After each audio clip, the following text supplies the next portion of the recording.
नाम है शिरीन और स्वागत करती हूँ आपका इस वीडियो लेक्चर सीरीज़ में, जहाँ हम डिस्कशन कर रहे हैं प्रीवियस ईयर गेट क्वेश्चंस के ऊपर। अब तक हमने 2017 तक के सारे क्वेश्चंस डिस्कस कर लिए हैं जो कि रेगुलर लैंग्वेजेस पर आए हैं। आज हम डिस्कस करने वाले हैं 2018 और 2019 के क्वेश्चंस। सबसे पहले मैं आपको ये बताना चाहती हूँ कि अगर आपने मेरे पुराने लेक्चर्स नहीं देखे हैं तो सबसे पहले आप उनको चेकआउट करिए। इसका लिंक मैं आपको आई बटन पर दे दूँगी। और अगर आप चाहते हैं कि मैं इस तरह की वीडियोस और बनाऊं तो आप मुझे कमेंट सेक्शन में मेंशन करके ज़रूर बताइएगा। आप लोगों की गेट की प्रिपरेशन कैसे चल रही है वो भी मुझे आप कमेंट सेक्शन में बताइएगा। एंड आज हम टॉपिक्स पढ़ने वाले हैं about the NFA, minimum number of states and regular languages के कुछ इम्पॉर्टेंट टॉपिक्स मैं आज इस डिस्कशन में डिस्कस करूँगी। और आपको ये भी बताऊँगी कि किस तरह से हम बाय यूजिंग शॉर्ट ट्रिक्स हम अपने आंसर को with in fraction of second solve कर सकते हैं। चलिए शुरू करते हैं अपना आज का ये सेशन। सबसे पहला क्वेश्चन है, late n be the NFA with n states, let k be the number of states of minimal DFA which is equivalent to n. Which of the following is necessarily true? सबसे पहले हम note करते हैं कि क्या क्या दिया हुआ है। एक NFA दिया हुआ है जिसकी n states हैं, पहले हम ये नोट कर लेते हैं। NFA is having n states and जो DFA है उसके पास minimum number of states k हैं, k be the number of states of minimum DFA। Okay, ये दोनों चीज़ें हमको दिया हुआ है। अब हमको ये बताना है कि जो गिवन ऑप्शंस हैं उसमें से कौन सा जो इक्वेशन है वो जस्टिफाई हो रहा है। तो आपको मैंने पहले भी बताया था कि इस तरह के क्वेश्चन को सॉल्व करने की सबसे इम्पॉर्टेंट पॉइंट ये होता है, मोस्ट इम्पॉर्टेंट पॉइंट इज कि अगर n स्टेट्स हैं आपके NFA में, देन आपके मिनिमम DFA में जो नंबर ऑफ स्टेट्स होंगे वो कितने होंगे, 2 to the power n states. This will be the maximum number of states. Okay, आपके मिनिमम DFA में जो मैक्सिमम नंबर ऑफ स्टेट्स होंगे वो 2 to the power n होंगे।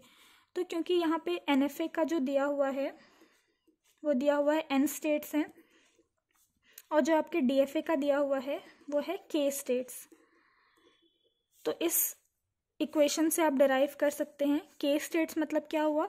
अगर आपके NFA के पास n स्टेट्स हैं तो मिनिमम DFA में कितने नंबर ऑफ स्टेट्स होंगे जो कि मैक्सिमम पॉसिबिलिटी है, it will B 2 to the power n। Okay, क्योंकि ये जो 2 to the power n है वो मैक्सिमम पॉसिबिलिटी है कि इससे ज़्यादा स्टेट्स कभी नहीं होंगे आपके पास। ओके, हम ये बोल सकते हैं कि k must be either less than और equals to 2 to the power n, क्योंकि ये मैक्सिमम पॉसिबिलिटी की बात कर रहा है, बट इससे कम भी वैल्यूज़ हो सकते हैं, इसलिए it will be k less than equals to 2 to the power n।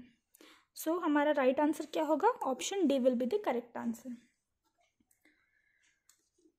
Similarly second question हम देखते हैं, if L is a regular language over sigma equals to a, b, which of the following language is not regular.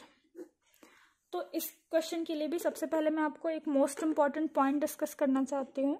Most important point about the regular language, आप ये note करके रख लीजिएगा कहीं पर, क्योंकि ये बहुत ज़्यादा इम्पॉर्टेंट पॉइंट है।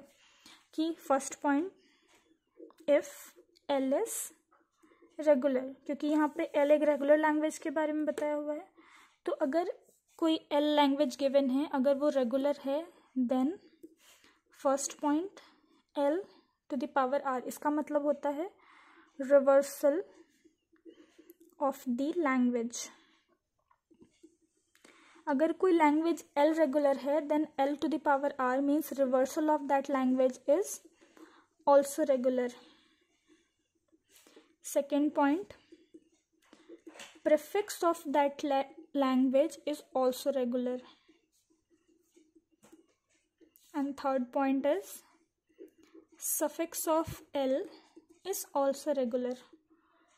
तो अब आप देख सकते हैं कि ये जो इतना बड़ा सा क्वेश्चन है, जो इतना कॉम्प्लेक्स सा लग रहा है, वो अब कितना सिंप्लीफाई हो चुका है। अगर आपको ये 3 पॉइंट्स पता हैं तो आप डायरेक्टली मार्क कर सकते हैं क्वेश्चन पे। ये आपको पूछ रहा है कि कौन सा रेगुलर नहीं होगा।